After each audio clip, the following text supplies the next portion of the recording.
को भी हिंदी उर्दू बोलने के लिए पाकिस्तानी बना के पाकिस्तान में भेजो। मुझे यही बोला है, बांग्ला लैंग्वेज बोलने के लिए आप कहीं भी किसी को बांग्लादेश में नहीं भेज सकते, क्योंकि आप अगर सुप्रीम कोर्ट ने बोल दिया, अगर इस लॉजिक पे बांग्ला बोलने के लिए what is your demand in this house? Please place your demand, please. Demand क्या है? अगर बांग्ला बोलने से किसी को बांग्लादेशी प्रूफ करके बांग्लादेश में भेजना चाहे तो बीजेपी को भी हिंदी उर्दू बोलने के लिए पाकिस्तानी बना के पाकिस्तान में भेजो। You place your point. আমার চ্যানেলটা দিন দিন চটি চাটা চ্যানেল হয়ে যাচ্ছে, তাই না? আমিও মনে হচ্ছে চটি চাটা হয়ে গেছি। হ্যাঁ, চটি চাটা হয়ে গেছি আমিও। এটাই তো বলবে, এটাই বলতে চায় তো আপনারা, এটাই বলতে চান তো চটি চাটা। আমি জানি এটাই বলছেন হয়তো, কারণ আমার রিসেন্ট কয়েকটা ভিডিও দেখে আপনাদের এটাই মতামত হয়েছে। আমি যেটুকুনি বুঝলাম কমেন্ট দেখে। কিন্তু আচ্ছা, আপনারা একবার ভেবে বলুন তো, একবার ভেবে বলুন, আমি কি সব কথাই ভুল বলছি? কিছু তো ঠিক দেখাচ্ছিও। এটা তো আমার বানানো রেকর্ড এডিট করা ভিডিও নয়, এগুলো তো এনারা নিজের মুখে বলেছেন, প্রমাণ সহ বলছেন। আর এইটা তো যে কথাটা বলেছেন শতাব্দী রায়, কিছু ভুল বলেননি। কিন্তু একটা জায়গায় দাঁড়িয়ে যদি আমরা দেখি, বাংলা বললাতে কিন্তু দিল্লির পুলিশই মনে হয় বলেছিল, তাই না?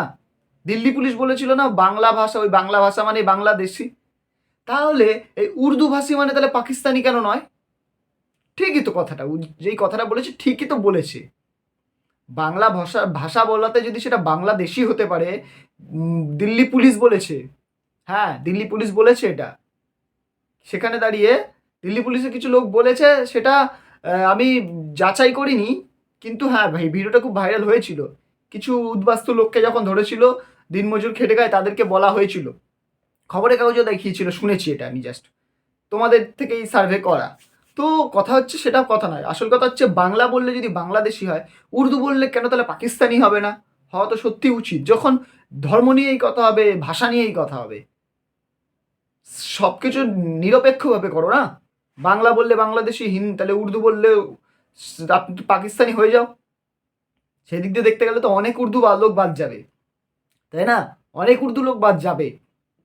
তো আমার এখানে আজকে একটাই কথা, এই যে যখন এই সভাটা বসেছিল, আমি একটা ভিডিওতে দেখলাম, এইটাতে নেই কথাটা, বাট আমি ভিডিওটাতে দেখলাম, পুরো ভিডিও ছিল ওটা আমি এখানে শেয়ার করতে পারলাম না, এইটাই শেয়ার করেছি যেটুকুনি পেলাম, কারণ ডিলিট হয়ে গেছিলো ওটা আমার কাছ থেকে। তো কথা হচ্ছে এটাই যে ওই ভিডিওটাতে বলছে, আমি যখনই মুদ্রাটা তুললাম যে বাংলা বললে বাংলাদেশে পাঠিয়ে দাও, বাংলাদেশি বলছো, আর তাহলে উর্দু বললে ইয়েতে পাঠিয়ে দাও, পাকিস্তানে পাঠিয়ে দাও, আমাকে জাস্ট ইগনোর করে দিয়ে বিজেপি নেতাকে বলতে মকা দেওয়া হলো, আমাকে মকা দেওয়া হলো না বলতে। শতাব্দী রায় বলছেন এই কথাটা শতাব্দী রায় নিজের মুখে বলেছেন। আচ্ছা, কেন বলতে দেওয়া হবে না? এখানে তো সবাই যে যার নিজের মতামতই রাখবে, তাই না? সেখানে দাঁড়িয়ে এরকম কেন হবে? আমি বুঝতে পারি না ব্যাপারটা। শতাব্দী রায় এই ক্ষেত্রে আমার পার্সোনালি মনে হলো না খারাপ বলেছে, কারণ আজকের দিনে যা চলছে চারপাশে। হ্যাঁ, এবার জানি, ওই জন্য ফার্স্টেই বললাম না, চটি চাটা বলবে আমাকে। কি করবো বলো তো, কি করব? তোমরা চটি চাটা বললে আমাকে মাথায় চটিটা পেতে নিতে হবে, আর তো কিছু বলার নেই। আজকের দিনে দাঁড়িয়ে আমাদের দেশে সত্যি কথা বলা মানে অন্যায় করা, সত্যি বলা মানে অন্যায় করা, যার বিপক্ষে হোক যার বিপক্ষেই হোক।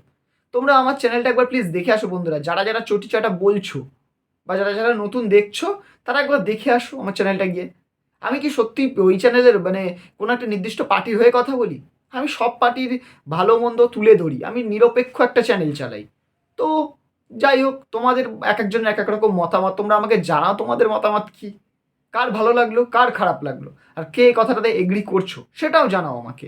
ভিডিওটা যদি ভালো লেগে থাকে একটা লাইক করে দাও, কমেন্টে তোমাদের মতামতটা জানাও, আর হ্যাঁ, চ্যানেলটাকে সাবস্ক্রাইব করে পাশের নোটিফিকেশন বেলটাকেও বাজিয়ে দিয়ে যেও। দেখা হচ্ছে পরের ভিডিওতে।